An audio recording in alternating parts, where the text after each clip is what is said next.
Hey, it's your girl Olivia.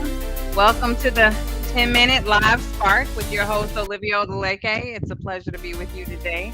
And we got a lot to cover in a short period of time because remember, we only have 10 minutes. So today I really have been reflecting a lot and I've been thinking about why, rediscovering the why, teaching for meaning, not just mastery. How can we teach for meaning, not just mastery?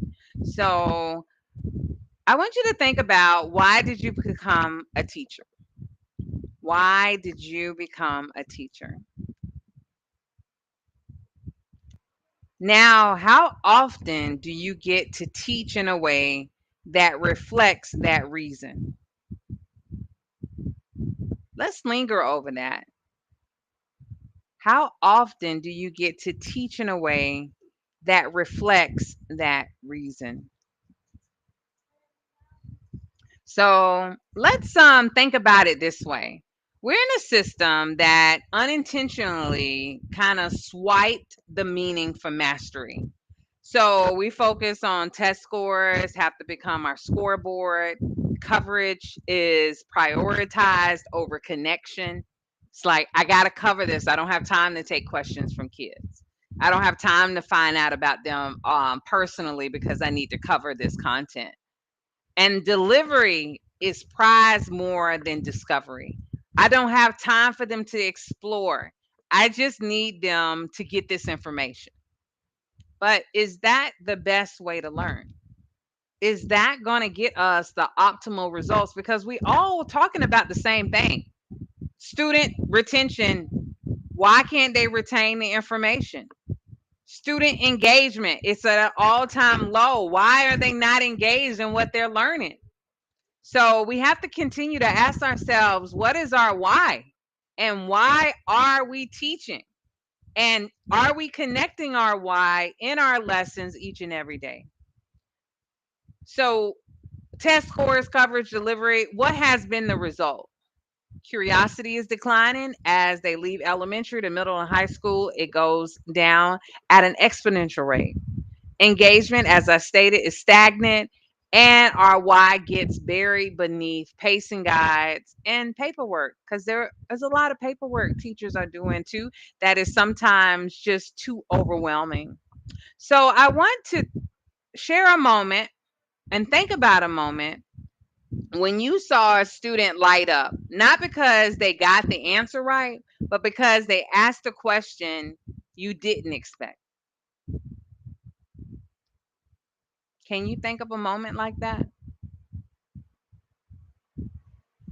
But they asked a question you didn't expect. So I'm going to share one of my students once asked during a lesson on decimals, why do we trust calculators so much? That moment, it kind of made me really think, and I realized he was thinking beyond the content. He was connecting, and that is what learning is. Learning is about connecting, seeing yourself in what you're learning and feeling like I'm a part of this. I'm a part of this. So at Campus Insights, we have this concept and a PD workshop focused on discovery before delivery. And I want to spend a couple minutes talking to you about it. Again, it's discovery before delivery. This isn't about throwing out the curriculum. We're not throwing out the curriculum. What we're doing is we're just going to flip the sequence a little bit. We're going to move a few things around and then we're going to add some curiosity prompts. Okay.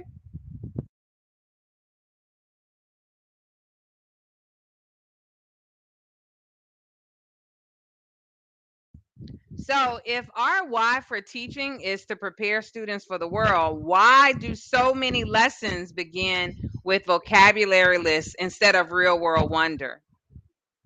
Why? I mean, most of our, oh, we're having a technical difficulty.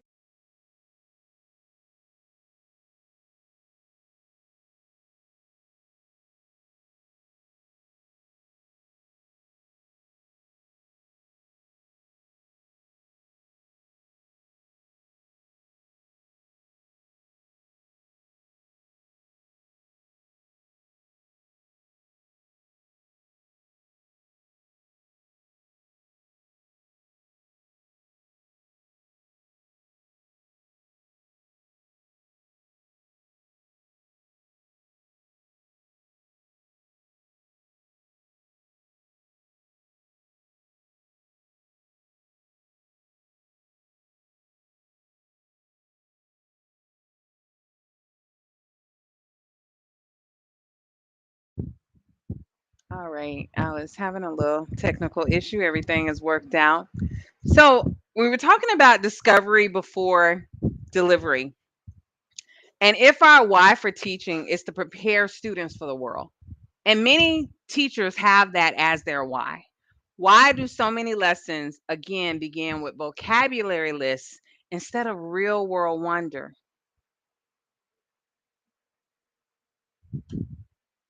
So let's think about a topic, grade 5 science ecosystems. So in a traditional delivery first model, we would maybe put some vocabulary terms up, producer, consumer, decomposer, and present it first. We might even have a picture with it. We might even go over some of those words first. We're going to maybe state our objective, what we're going to learn today.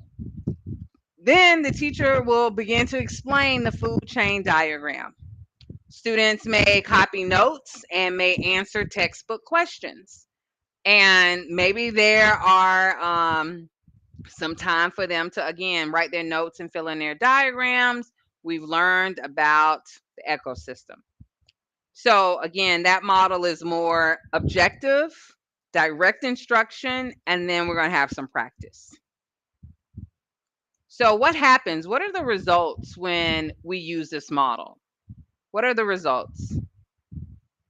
Well, we have passive learning, surface learning, low retention, minimal engagement, student memorize, but they don't internalize. So let's flip it. Let's talk about discovery before delivery. And I'm going to focus on a micro inquiry task. So, what if I am teaching this unit, but I open it with my fifth graders with what would happen if all the mushrooms disappear from the planet? All the mushrooms disappear from the planet. First, I'm going to let students collaborate to predict the outcomes. I want multiple responses. I don't want a right answer. I might even ask them to draw, like, hey, draw that food chain. Like, draw what would it look like if there was no mushrooms on the earth? Who eats mushrooms? We're going to get a lot of different information. And then I'm going to pose some deeper questions. Then the teacher will follow with formal instruction, and that would be vocabulary. It would identify some of the things the kids predicted. And now we're going to put a name to it. Then we're going to talk about ecosystem roles and balance. And this student connects now to new content from their own insights. It's starting to become something real, something that they can feel. So this model is, we need to prompt curiosity first. We need to invite exploration, and then we deliver the content. It's kind of just kind of preparing them. It's getting them ready. It's getting those oh, I just got a blank. We're getting those neurons, those connections ready to absorb and retain the information in such a deeper way. So when you begin with delivery, you are hoping for engagement. But when you begin with discovery, you spark it. That's my message for today. I encourage educators to really reflect on this one question. Where in your next lesson could you insert a what if, a why, or what do you notice question before you ever deliver the content? What if, why, and what do you notice? So, those are three different questions you can insert at the beginning before you start focusing on delivery. And when we kind of spark questions before giving answers, we align our methods with our mission. And our mission, I hope, is to connect the learning to the real world, to help kids see themselves in what they're learning. So I have a few things I want to ask of you. What's one lesson this week you can flip? I know it's the summer, so we're not flipping too many lessons, but there may be summer school going on. But what's one lesson you could possibly flip? And where can you create space for student discovery before teacher delivery? And last but not least, and how might that reconnect you to why you became a teacher? Think about this. Everything is about connection. How might that reconnect you to why you became a teacher? Because teaching isn't about covering, it's about uncovering, uncovering possibility, wonder, and purpose. So we don't teach because it's a job. We teach because we believe every child has something worth discovering. Say that again. We teach because we believe that every child has something worth discovering. And that discovery begins when we shift from talking at students to wandering with them. The world becomes a different place when you become a wanderer with your students. You become a guide on the side. And actually, on that note, I am going to end with that song today, Guide on the Side. And the reason I'm going to end with it is because we want to guide our students to wander. Yeah, Thank you so much for tuning in to the 10-minute live God on the spark. We did have a side, little technical difficulty, but we're good like the now. sage. So we went a Listen, tad bit over, but it's all good. yeah, yeah, And if you want uh, this music, it's on the Unleashing uh, Curiosity ebook that's yeah. coming out.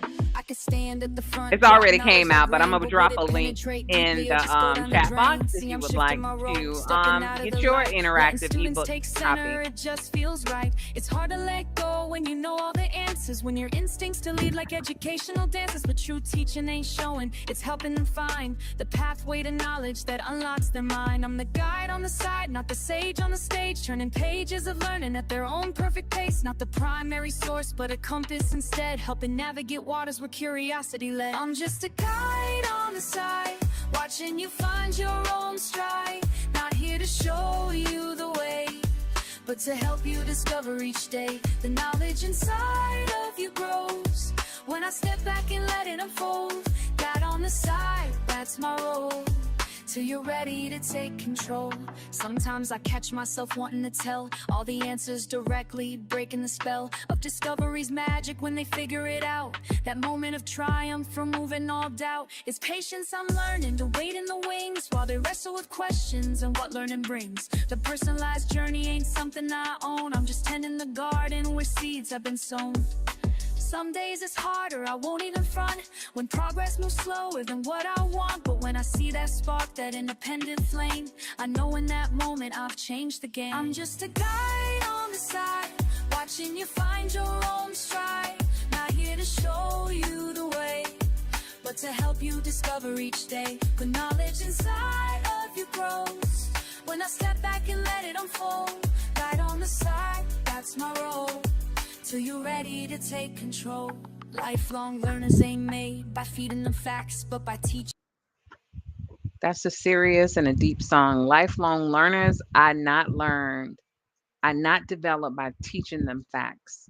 We got to get kids to wonder. We got to get them to think. Thank you so much for joining. Hopefully, we'll see you next Wednesday on the 10-minute live spark.